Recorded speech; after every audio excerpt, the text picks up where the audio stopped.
Friends, ఇప్పుడే అందిన వార్త.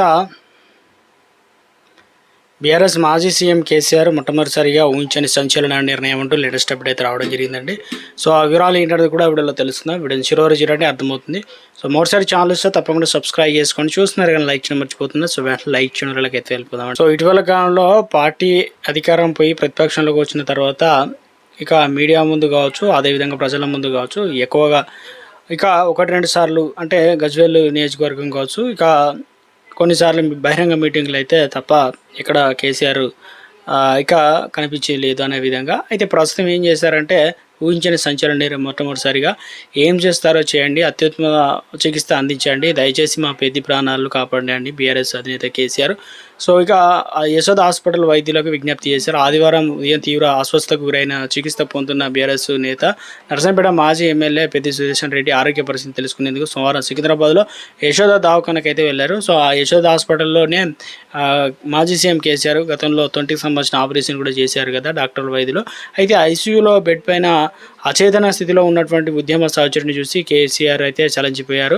రోహిణి హాస్పిటల్ నుంచి తీసుకొచ్చి ఇక హైదరాబాద్లో వైద్యుల పర్యవేక్షణలు అయితే ఉన్నారు కదా. అయితే కొంతసేపు మౌనంగా ఉన్నారు. అనంతరం వైద్యులతో కలిసి చికిత్స అందుతున్న తీరును పరిశీలించారు. డాక్టర్లతో మాట్లాడిన వైద్య చికిత్స ఆరా తీసి ఎలాగైనా మా పెద్దని బతికించండి అంటూ వైద్యులకు చేతులెత్తి నమస్కరించడం జరిగిందనమాట మొట్టమొదటిసారిగా. సో ఇక ఎందుకంటే స్టంట్ వేశారని చెప్పేసి 48 గంటల తర్వాత కానీ ఎలాంటి ఇక సమాచారం అందించలేదని చెప్పి చెప్పడం, వీటన్నిటి దృష్టిలో ఉంచుకొని ఇక ఆయన చేసిన విజ్ఞప్తికి వైద్యులు ఒక్కసారిగా కన్ను తిన్నారన్నమాట. ఇక ఎందుకంటే తప్పకుండా సార్ అనుక్షణం పర్యవేక్షిస్తూ ప్రపంచ స్థాయి అందిస్తున్నామని చెప్పేసి ప్రతిపాదించారు. గుండె ఊపిరితిత్తులు మిగిలిన అవయవాలన్నీ సక్రమంగా పనిచేస్తున్నాయని, కొంత బ్రెయిన్ పునరుత్తేజం చెందాల్సి అయితే ఉందని చెప్పేసి అందుకే మరో 48 గంటల సమయం పట్టే అవకాశం ఉందని చెప్పేసి వివరించారు. అవసరం మేరకు అమెరికా సహా ఇతర దేశాల వైద్య నిపుణుల సలహాలు సూచనలు తీసుకుంటున్నామని వారు తెలిపారు. ఎప్పటికప్పుడు ఎంఐఆర్ఐ అంటే ఇతర అవసరమైన పరీక్షలు డాక్టర్ల బృందంతో చర్చిస్తూ సుదర్శన్ రెడ్డి ఆరోగ్య పరిస్థితిని మెరుగుపరిచేందుకు శక్తివంచన లేకుండా కృషి చేస్తున్నామని hospital director doctor Pawan Gorakanti ఎండి ఏఎస్ రావు భరోసానిచ్చారనమాట. అయితే పూర్తి స్థాయిలో సమాచారం ఇవ్వడానికి మరికొంత సమయం పడుతుందని ఇక వారు అన్నారు, వెల్లడించారు. దేవుడు ఉన్నారు, డాక్టర్లు ఉన్నారు, ధైర్యంగా ఉండండి. పెద్ద ఆరోగ్య పరిస్థితిని వాకప్ చేసిన తర్వాత ఆయన పెద్ది సుదర్శన్ రెడ్డి భార్య స్వప్న, కొడుకు నిదర్శన్ రెడ్డి, కూతురు ధరిష్ట, సోదరులు శ్రీనివాస్ రెడ్డి, రవీందర్ రెడ్డి, సోదరి స్వాత్విని కలిశారు.